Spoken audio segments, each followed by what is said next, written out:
Facing a number of federal charges, being accused of forcing and targeting his own daughter and her friends into sex trafficking and extortion. Still a very active scene here in Wappingers Falls, and we are told it is going to continue to be this way for much of the night. But the MTA telling us that there is protocol happening right now with the governor and the health officials to try and track the exact travel patterns of this latest case. Lawrence Ray has been in federal custody for the last 3 weeks, and today that judge deciding that is where Ray will stay. So helicopters and drones in the air, both of those equipped with infrared equipment, hoping to spot this man in the darkness. Now, it's important to note that the board did not respond to any of the comments that were made tonight by the public.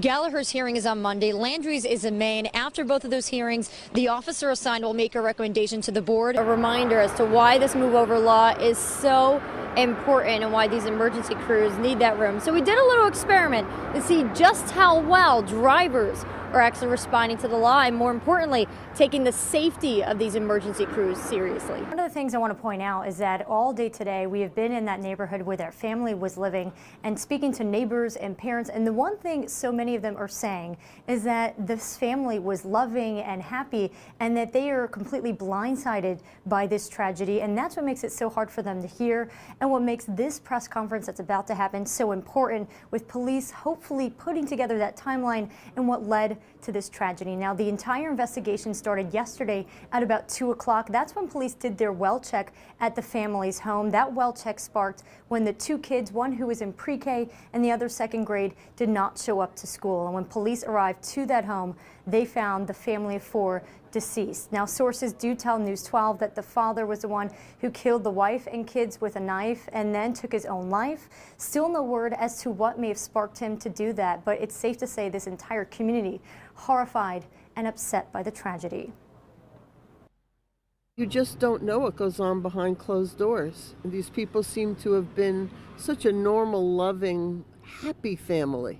And when you see that, as the neighbors will attest to, it's just shocking. Now stay tuned, because this press conference is going to start any minute, and we have so many unanswered questions that hopefully police will have the answers to tonight. Live in Pleasantville, Beth Cefalu for News. That's from Market Street, where it all happened. Beth. Good evening, and that's right, still a very active scene here in Wappingers Falls, and we are told it is going to continue to be this way for much of the night. But even once these fire crews start to wind everything down, that road to recovery just beginning for all the families who lost everything tonight. Livelihoods and homes turned to ashes after what began as a small fire spread quicker than crews could extinguish.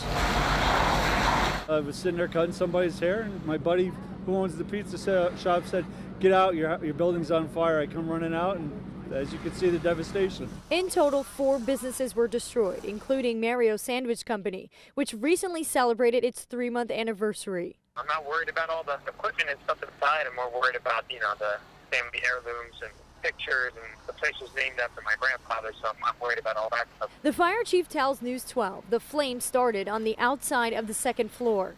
The fast-moving fire has left at least 25 people homeless. Somebody called me and I came home. I can't get anything because everything's burned down, Nobody let me go in for get something like that. No. Now, all the families who were displaced are being assisted by the Red Cross and by neighboring businesses, which are providing them with more meals as we speak. The cause of the fire is still under investigation at this point, but the good news is the fire chief on scene tells us that nobody in that building was hurt and only one firefighter sustained minor injuries. Reporting tonight in Wappingers Falls, Beth Cefalu for News 12. Sarah Lawrence students extorted for money, sex, and labor.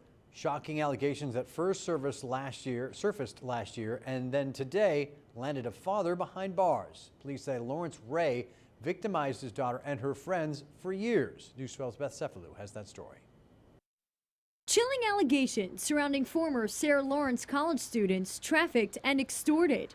And police say one of the victims' father was behind it all. We're calling it a cult, really, like that it was started by the father who then brought in all these kids. Police say 60-year-old Lawrence Ray, also known as Ray Greco, targeted his daughter and her college classmates, both male and female, and brainwashed them to exploit them of money, labor, and prostitution. Over nearly a decade, Ray coerced and extorted nearly $1 million in payments from 5 different victims. Officials say Ray even lived in his daughter's dorm for a period of time.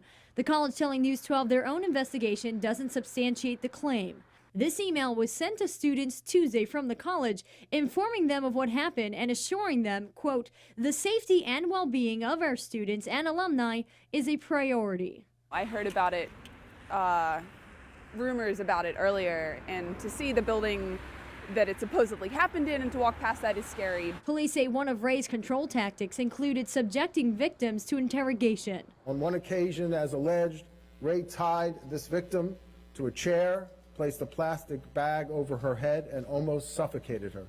The manipulation and abuse spanning the past decade. Accusations first surfaced last year in New York Magazine, but it wasn't until Tuesday police made an arrest. I think everyone's a bit shocked, and I think that it's someone's own father means that it would have been harder to prevent in the first place because it is quite close to home. That father is facing a number of federal charges, including sex trafficking and extortion, many of them carrying a maximum sentence of 20 years in prison. Reporting in Yonkers, Beth Cefalu for News 12. Happening now, an overnight curfew in Lodi Point is continuing for a third straight night. The curfew remains in place as recovery efforts continue in the small town ravaged by flooding Tuesday. News 10 NBC's Beth Cefalu has more. Here in Lodi Point, there are just piles and piles of debris like you see here that go all the way down this road, really painting a picture of just how bad this flood was and how long it will take to recover.